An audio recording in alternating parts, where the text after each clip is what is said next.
Odam alayhisalom jannatda bir muddat yolg'iz yashadi. So'ngra Odam alayhisalom uxlayotgan paytda chop qovurg'alardan bittasini olib, Alloh taolo Havvoni yaratdi. Astagfirullah. Ya ayyuhan nasu taqullohallazi xalaqakum min nafsin wahida. Sizlarni bitta nafsdan yaratgan Allohdan qo'rqinglar ey insonlar deyapti. Bitta nafsdan. Demak, ayol kishini Havvo onani inson Odam alayhisalomni chop qovurg'asidan olib yaratdi. Rasululloh sollallohu alayhi vasallam aytadi, ayol kishini to'g'rilayman deb harakat qilmagan.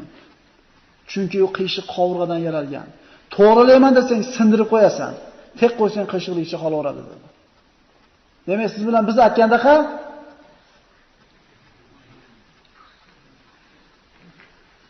Rasululloh sollallohu alayhi vasallam Oysha onamiz bilan ozgina kelishmovchilik bo'lib qolgan paytda Abu Bakrni qozilikka olib kelgan ekan. Otasini, Abu Bakr Siddiqni.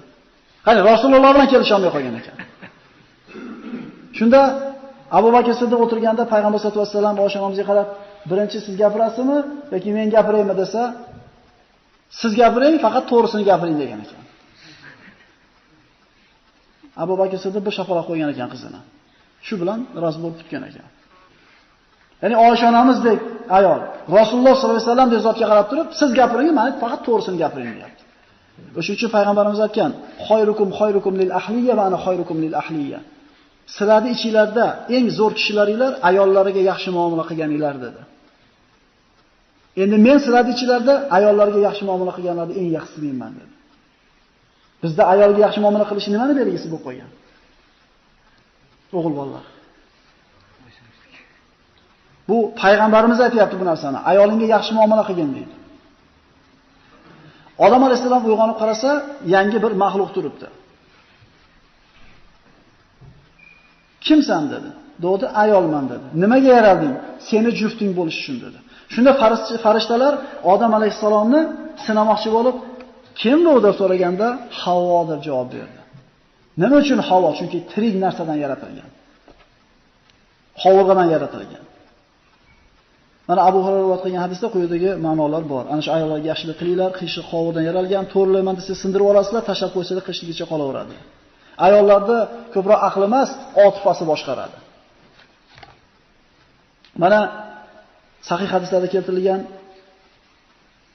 Havvo onadan keyin yaralgan ayollarning eng go'zali Sorra deyiladi. Ya'ni dunyoda yashagan ayollarda, dunyoda yaralgan ayollarning eng chiroylisi Sorra. Kim ayoli edi? Ibrohim alayhisalomdir. Nima uchun? Nima uchun Havvo onadan chiroyli emas? Chunki jannatda yaratilganda. Jannatda xunuk narsa bo'lmaydi, birodarlar.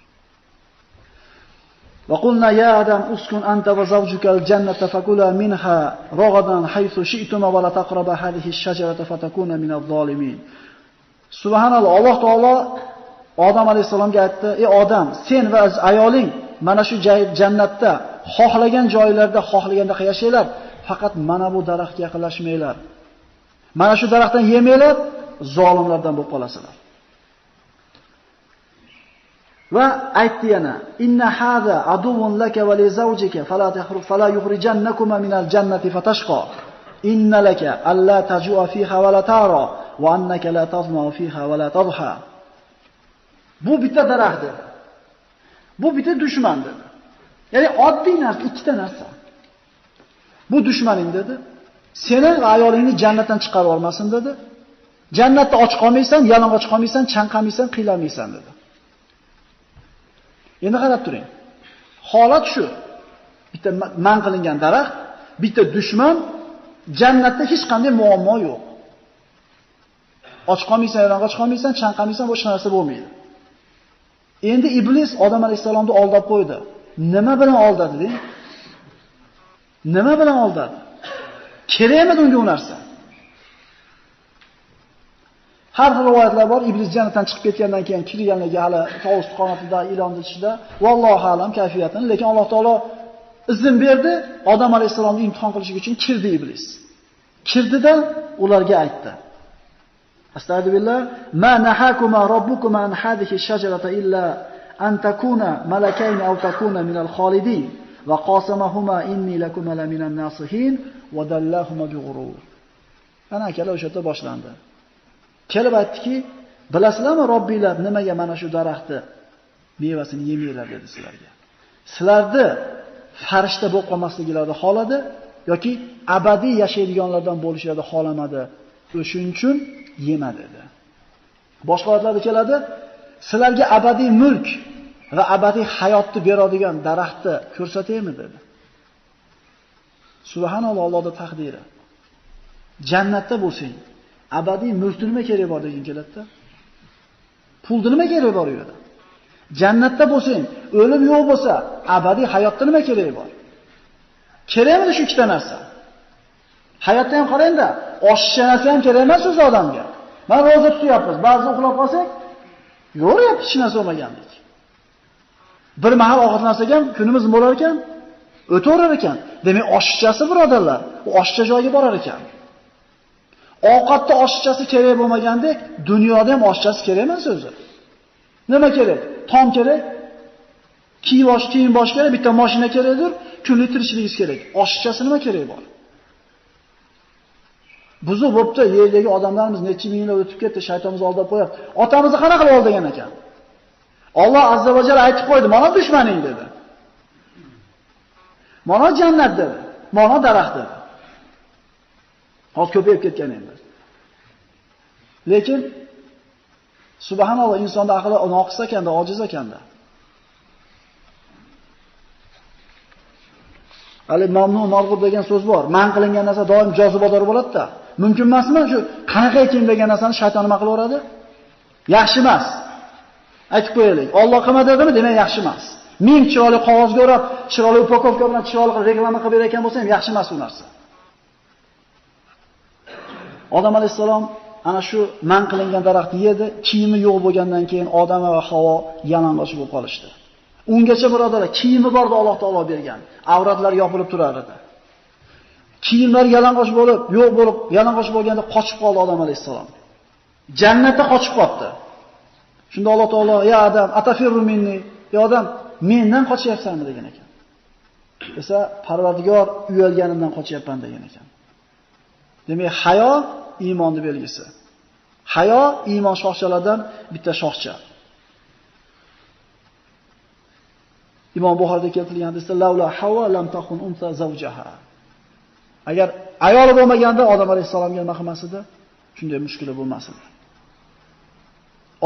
Birinchi mana Havo yedi deyiladi, keyin Odamga taklif qildi, Odam yedi deyiladi. Odam alayhisalom qilgan xatosini tushungandan keyin Robbisiga duo qildi.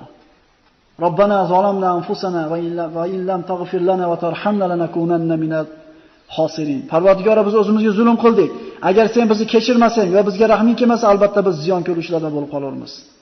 Alloh azza va jalla hukm qildi. Ihbitu min ba'dukum li ba'din aduwwun va lakum fil ardi mustaqarrun va mata'un ila hin. Jannatdan chiqinglar haminglar. Biringlarga dushman bo'lgan holatda. Albatta yer yuzida vaqtincha yashaydigan joy sizlarga dedi. Esimizdan chiqmasin akalar. Ilahin deyapti, ma'lum bir vaqtgacha yashaysizlar deyapti. Barcha chiqib ketamiz dunyodan. Astronomiyada o'tiribmiz. Kimiki burun, kimiki keyin keladi, hamma chiqib ketamiz, lekin chiqib ketishimizni esdan chiqarib qo'yganda ko'p xatolik yo'l qo'yib qo'yamiz. Qala fiha tahyawna va fiha tamutuna va minha turajun. Yerda yashaysizlar, yerda o'lasizlar va yerdan qaytadan tildirib chiqarib olamiz sizlarni. Alloh taolo Odam alayhisolamga tushirdi va kalimalarni o'rgatdi, Osiyning duosini kechirdi. Odam ham gunoh qildi, iblis ham gunoh qildi. Farqi nimada bo'ldi? Odam tavba qildi, iblis o'jarlik qildi. Shuning uchun la kabira ma istig'for va la saghira ma isror. Ulamolar aytadi, istig'for bo'lib tursa katta gunoh ham qolmaydi. Lekin o'jarlik qilinsa, kichkina gunoh ham qolmaydi, kattaga aylanib ketadi. Demak, Alloh taolo istig'for qiluvchilarni yaxshi ko'radi.